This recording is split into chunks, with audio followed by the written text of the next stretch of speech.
Hi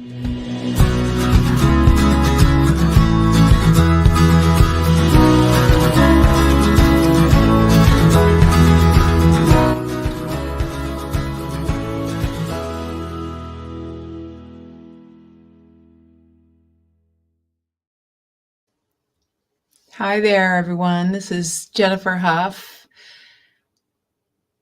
and today's an important topic. I'm wondering, have you ever looked around at what's going on in the world right now and thought to yourself, I'd love to make a difference. I'd love to answer the question, what's the greatest thing I can do? But it seems all too much. Have you had a feeling that even if you did do something, it would just be so insignificant? It wouldn't matter that much. Be a drop in the bucket. Have you felt like, you're just one person? And what can one person do? And I felt that way. I certainly look at the wars. I look at the political, division in the country of the United States and all over the world. Actually, I look a lot of what's going on right now, and think to myself, healthcare, education system, so many areas. And if we really presenced ourselves to all that seems to be out of sync or out of alignment, it can be pretty overwhelming. So today is all about how you can become a movement of one, but the movement of one actually does change the world. And it's not just that you're a movement of one, it's a movement of one like all of us together. And how that happens, why what you do with your life matters, how to get to the place where what the greatest thing is that you can do with the skills you already have, that would have you waking up inspired and going to bed knowing that you did what you came to the planet for. Now, I have to say, you're already a movement. Everything you do does impact someone's day. Everything you do impacts at the grocery store. How you do it impacts at the grocery store. But I've asked the question of myself, how can I be well used? Perfect example of this. I am in Asheville, North Carolina. And the surrounding area. I just went for a drive yesterday with my husband to see my stepdaughters, who have a little plot of land, and then they have another plot of land for the 2 horses that they own. But because so many houses and towns have been washed downriver, and it's such a devastating aftermath of that hurricane, they have collected 19 horses that are not theirs. And they're actually, housing those horses, finding hay for those horses. People have said they can't take the horses back because their land is gone. And so they have become the mommies to these beautiful beasts. And this morning, one of my beautiful staff members, Karen Renee, her sweetie, has a national hay, company. And it so happens they've been doing airdrops of hay to different places that need hay. So I got to put some people together, maybe. That's being a movement of one. However, it's all of us coming together. It's a small thing that I could do today. I'm just wondering, how do we get to the place where we'd even consider being a movement of one? And I want you to know that you have to get yourself out of fear. In fact, one of the greatest ways you can move fear or anxiety is to apply yourself in the ways that would build bridges such that you wouldn't have to be afraid anymore. You go and make the difference that you came in the world to make. Going to offer another example. I'm on the board of an amazing institution here in Asheville called the Conscious Center for Living and Dying. It was founded by some extraordinary people, but at the lead was Dr. Aditi Sethi Brown, who was a hospice doctor and realized that, the way we in the healthcare system, the way we actually do death is just, we want to keep people alive, which really isn't about having a meaningful transition. And so she created a foundation and a sanctuary for people to move through their transition in the most meaningful, incredible way for the family and the person who's dying. So I'm on the board, and we had a board meeting, first time since the flood here, the hurricane. And there are different badasses on the board who I am humbled to be a part of this group. But in answering the question, what's the greatest thing I can do with the skills I already have? Be on the board of something so visionary. That's what I can do, to make a bigger difference. And I've worked with the leadership team, the visionaries there, to build bridges and transmute stuff that's in the way, and I love it. And we were talking today, and everyone was processing what had happened to them from feeding all of their neighbors with a little hibachi barbecue for an entire week to running down to a community's last bottle of water and finally getting the road built so that the water can come through, clean water that people could drink, to everything. And they all came together and they all became a movement of one person, but then a movement of one entity. And what happened in all of that was that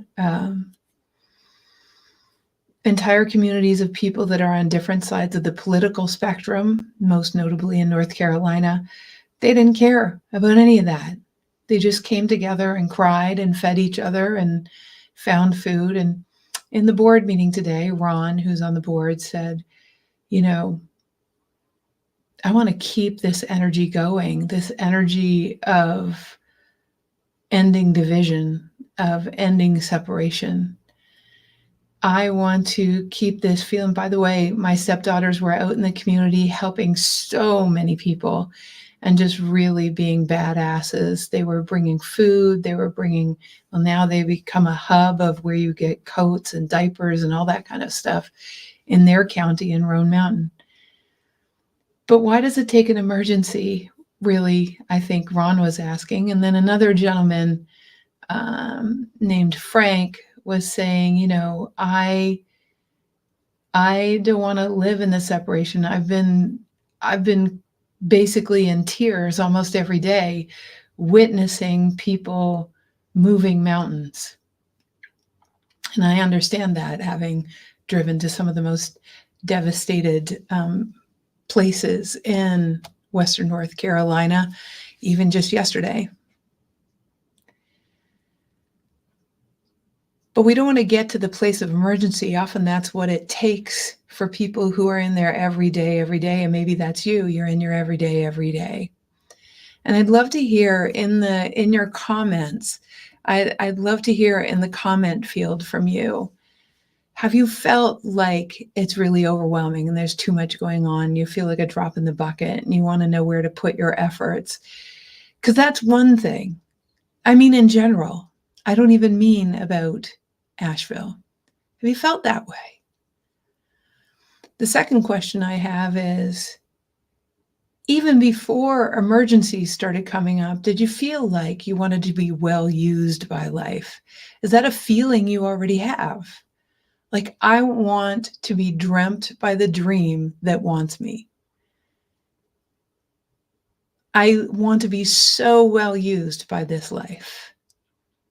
Have you had that sense?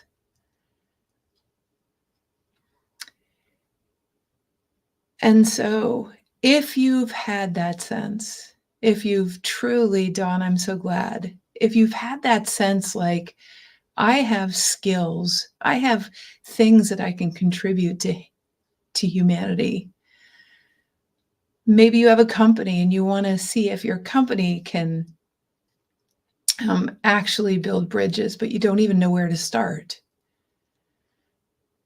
And saying every day, I feel that way. So during the meeting, this woman named Tanya spoke up and she said, get involved in your local government. You got to find the people, because if you want the funds directed in the way that you want them directed, instead of giving your power away, she said, start working locally with your government. And what's really interesting is that is exactly what the dream that's dreaming me has been. How can I impact leadership such that things go a different way? And I realized that kind of like today was a changing day for me, because I'm not interested in, I'm not interested in being pseudo used or being suboptimally used.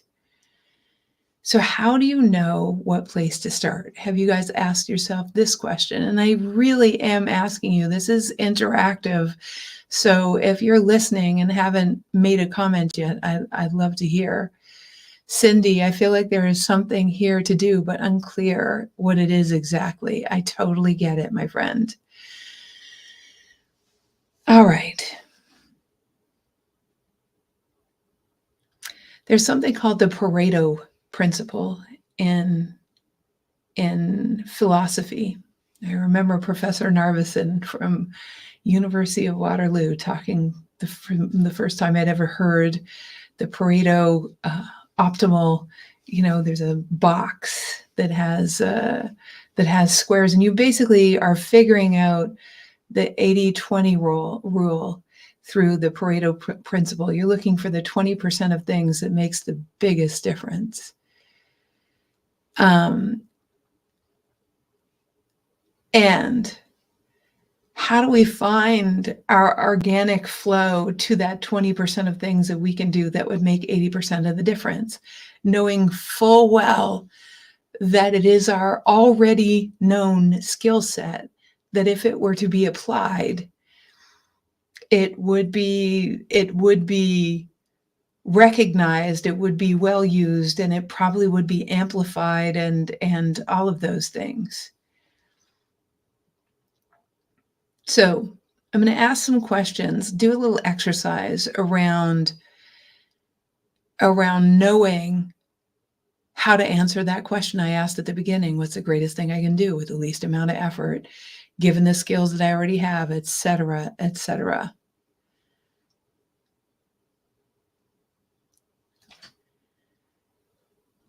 I know that there's some different people are used by different things before we get into that exercise. I was in LA when the hurricane hit my town, but you got to understand that right now the entire world is a hurricane, right? The entire world's systems are in upheaval, and there are those that are trying to influence the world to go a certain way for their own gain. And, we, the people, get to have something to say without giving our power away to those that we have perceived are in power. We have to first understand that we are just as big a drop in the ocean as anyone else is, no matter what their position in life. And one drop moving in the ocean has to necessarily move all the other drops. It's just physics. If one drop moves, it moves the entire ocean. And no one person is a bigger drop in the ocean than another. You are that. So I remember, looking at everything that was going on, and I remember leaping to the rescue when everyone didn't have any internet, and I became everyone's Google. I started reaching out to people and making sure they didn't feel alone because I was in LA and I couldn't get home. And I realized that the biggest thing I could do right now is connect with people that didn't feel connected, connect with people that didn't have roads, connect with people in the moment. But at some point, I realized this is not the greatest thing I could do. It's something I can do, but it's not the greatest thing I could do. It's the greatest thing I could do in the moment, right? And thanks everyone for commenting, Sylvia too. So then I asked, I have to slow down. I can't be expending. There are people out there that are delivering water and making food and all that kind of stuff. And certainly from our garden, I was sending our vegetables to neighbors. And, we had our hose out on the front lawn for people who didn't have water because we have solar power. So, so we did those things, but I realized it's like, no, there's something bigger that wants to live through me. Not bigger, not even better, but something that would be a good use of my skills. It might be a challenge, but it'd be a good use of my skills. And what I recommend, honestly, is that you go through some of the exercises we're going to do now. And of course, we have an embodiment workshop coming up,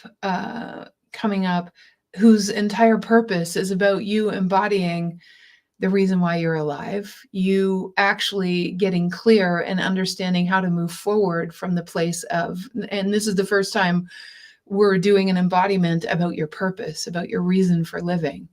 So if you have not yet registered for that workshop, that is the deeper cut of the exercises I'm about to do with you. So let's do these exercises together. My point of sharing what I just shared is that I had to stop doing the stuff from emergency knee-jerk mode, and I had to sink in and ground to figure out what it was that was actually calling my heart. Not necessarily about the hurricane, but about how I can make the greatest contribution. So the first thing we have to do in this exercise is understand and accept that your skills are a piece of the puzzle, but you don't have to be Gandhi, right? So we're not talking about you have to go out there and figure out how to be Martin Luther King, or, you don't have to be Madame Curie, but if that's your skill set, then go crazy, yeah. And yes, sometimes it is just about being a good person in your everyday, but I'm going to encourage everyone right now to understand. So the second step is understand that you're a movement of one already. And when I say a movement of one, you affect everyone, every -1. So your movement of one actually affects all people, especially that you come in connection with. So the second thing is you've already been a movement of one. I just don't know what you've been moving on.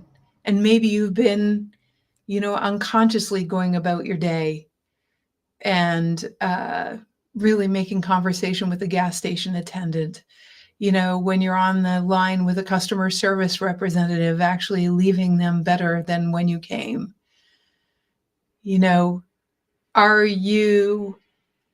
Are you conscious of this stuff? You already are a movement of one. How are you treating the waitress? Are you being entitled, or are you actually understanding that everyone has a life? I was just in Whole Foods and I asked the woman how she was. Whole Foods has no water, so they can't do all the prepared foods or the meats or anything because they can't clean up.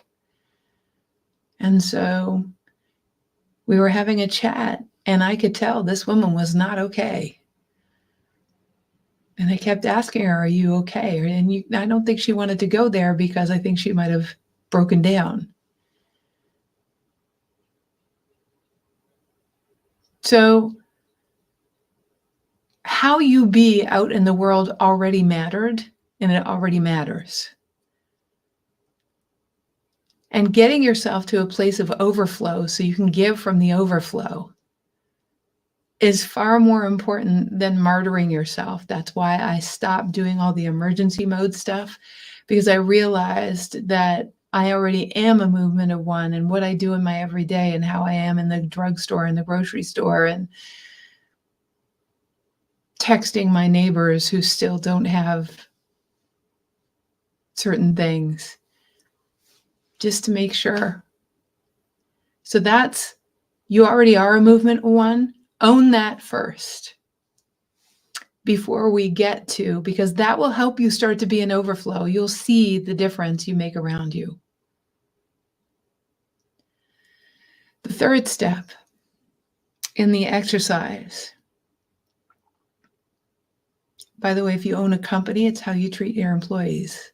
It's the culture that you create.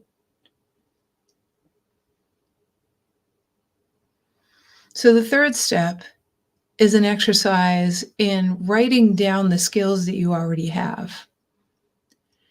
So right now, write down the skills, and we're going to put them in 3 categories. One is we're going to make sure that all these skills have 3 qualities. One, quality is that you love doing it. The second quality is that you're amazing at it. And the third quality is that it gives you energy when you do that skill, when you're engaged in that skill. So I'll give you an example with me. I love working with teams, and I love working one-on-one with people to find mutual synergy and energy together.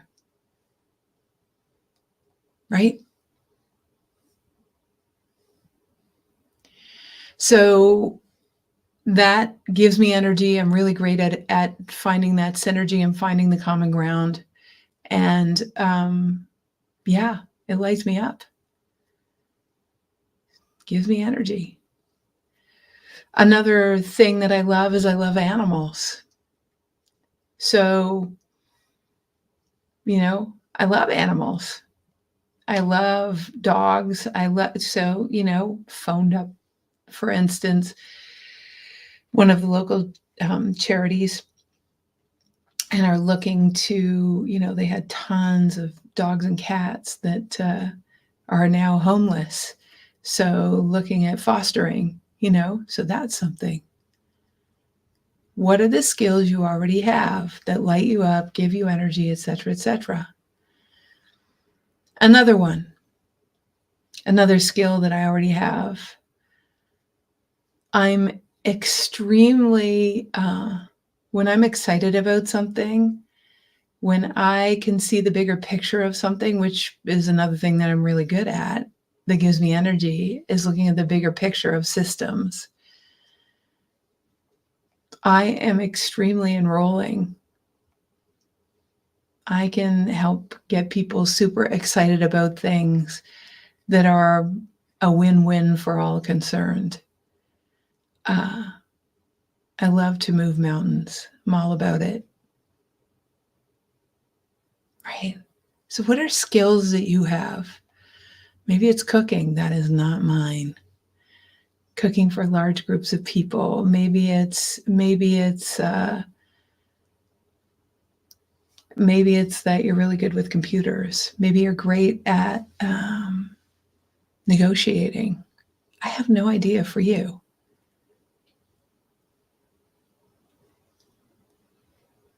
What is it? What are you really great at? What are the skills that you already have? What have you already done? What have you already done with your life that actually helped you develop skills? What are those things? So write down, I would say, 5 to 10 of those things. Just write them down now. What do you do that gives you energy? It could be something as simple as I love visiting my neighbors. It could be, gardening. I don't know what it is for you, but it's probably been that way your whole life. I've loved dogs from the get-go. I walk dogs for the Humane Society. So I'd love to see some of those if you want to write them in. What are the skills that you already have? right? So the next piece of this is, where is it that you could apply these skills? And one of the I would say stopgaps that people have, well, would not stopgaps. One of the sabotaging mechanisms that people have is, it's like, well, what if I get it wrong? What if I apply myself in the wrong place? I promise you that you getting out there and doing anything, I'm on the board of CCLD.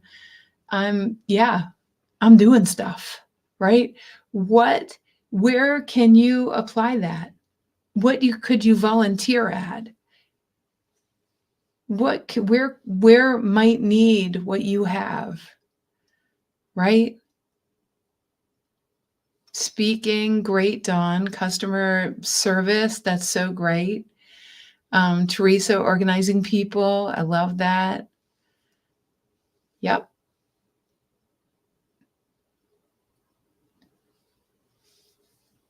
Now, some of these things that you've come to the conclusion of, you have to know that you could add those, stop thinking that we need to all stop thinking that we can get it wrong.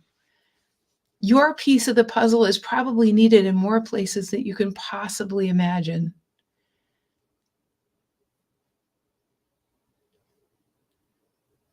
And it's time to get a little, so I just wanted to get the ball rolling today, but understand that in a universe that is mathematically fractal, meaning any one piece moves and the entire pattern in the rest of the universe needs to move. So as you contribute, as you express your heart, as you stop waiting, as you stop trying to get it right, as you stop analyzing your situation, look and see what actually is presenting, if anything is presenting. And I'm just going to be blunt here, do the programs, take on the works that would help you get clear, such that those that are looking for you can find you, and such that you're clearer, such that when it gets presented in front of you, you'll know that that was exactly for you. Living that way is really the thriving operating system.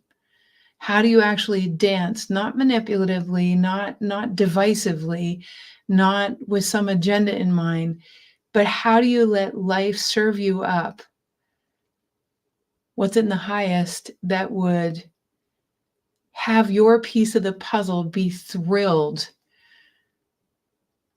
to be a movement of one?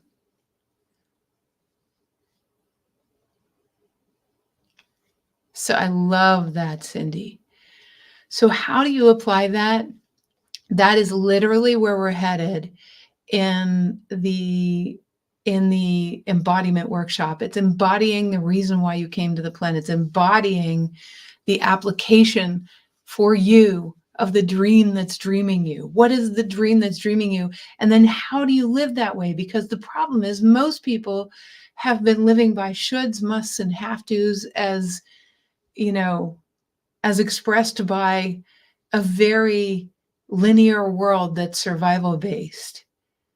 But truly, the path to answering the question, what's the greatest thing I can do with the skills I already have that would have me waking up inspired and going to bed knowing that that's why I came to the planet, is not about what you do. It's about how you do it. And there are optimal expressions of your piece of the puzzle.